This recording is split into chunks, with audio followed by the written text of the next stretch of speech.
En fait, Sturgeon, en tant qu'écrivain, en tant que styliste, était très atypique de la science-fiction de cette époque, hein, où les écrivains de la cité, comme Lamennais et Asimov, qui servaient tout à l'efficacité narrative, à science-fiction.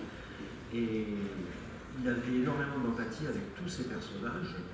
Il rentrait à l'intérieur, et c'est pour ça que ces monstres me paraissent sympathiques, même quand ils ont fait des choses horribles.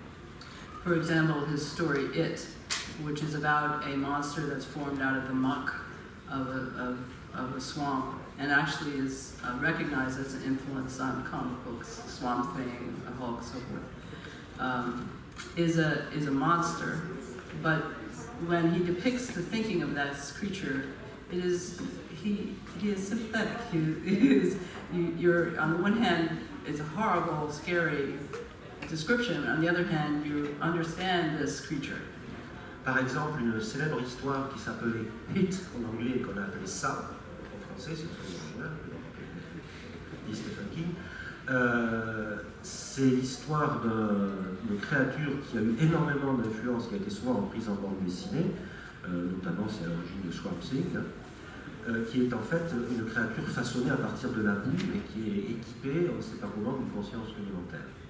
Or another example would be Bright Segment, which was made into a film, a French film by Christian Challenge, and we screened it at Epinal and Nancy recently, which is a man who is mentally disabled and ends up rescuing a woman, taking care of her, but when she gets well and wants to leave, he injures her again so he can continue to take care of her. But you're so sympathetic to the man that this comes as a complete shock when that happens.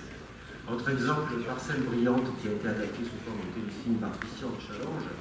On a quelques images dans cet ouvrage qui raconte l'histoire d'un homme un peu handicapé mental, une brute au sens premier du terme, même s'il n'est pas méchant, et qui trouve une femme blessée, qui la soigne petit à petit, et au fur et à mesure qu'il la guérit, en découvrant les gestes de la compassion, elle va beaucoup mieux, elle n'a plus besoin de lui, donc il la reblesse à nouveau pour pouvoir continuer à s'occuper d'elle. On rentre dans la tête de ce personnage, qui n'est pas horrifique. Alors, Jean-Daniel, tu citais Stephen King, je me permets cette petite parenthèse. Ceux qui ont lu et vu Misery ont peut-être fait la connexion.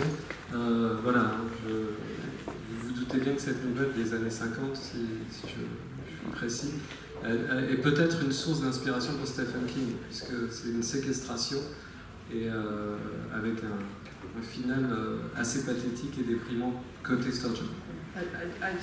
Another example is Bianca's Hands, which is such a beautifully written story, very poetic. You were wrapped up in it when you read it. It is about a man who falls in love with a woman who is extremely mentally disabled, but he falls in love with her hands. It comes to a very horrific end, and so much so that that story was the only story my father couldn't sell right away. An editor said, I will never publish a story written by someone who could think of this idea. Autre exemple, une histoire célèbre qui s'appelle Les Mains de Bianca. C'est l'histoire d'un homme qui tombe amoureux d'une femme pareille, handicapée mentale, mais qui a des mains magnifiques. Et cette histoire se finit de façon si horrible que c'est la seule que Ted Sturgeon n'a pas réussi à placer tout de suite. Et il y a même un éditeur qui lui a dit « Je ne publierai jamais un écrivain capable d'écrire ces monstruosités ». Alors, je rajoute pour la petite histoire, pour l'anecdote, qu'en fait, il a gardé cette histoire longtemps dans ses tiroirs, et finalement, il l'a soumise à un concours qui était organisé par une revue anglaise, et il l'a gagné. Il a battu Graham Greene. So I don't know if I've answered your question. I think it's that he could write about love and about connection, very interested in those questions between human beings, but he also could see the monstrous in humanity as well. Donc en fait, conclusion, c'est qu'il pouvait parfaitement décrire l'amour chez les êtres humains, mais qu'il montrait aussi le monstre sous un jour sympathique. Je vais me permettre un bref interlude et vous lire les premières lignes de cette nouvelle qui s'intitule Ça, It, et dans laquelle justement Sturgeon nous décrit de l'intérieur cette créature assez étrange. Ce sont vraiment les premières lignes de la nouvelle. Ça marchait dans les bois. Ce n'était pas né. Ça existait.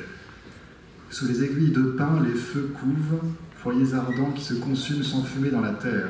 La chaleur, l'obscurité, la décomposition provoquent la croissance. La vie est une chose, la croissance une autre. Ça grandissait. Mais ce n'était pas vivant. Ça marchait sans respirer à travers bois et ça pensait, voyait.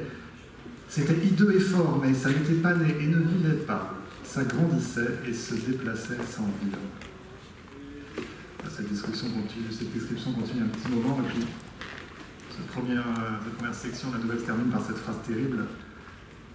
Ça commença à chercher.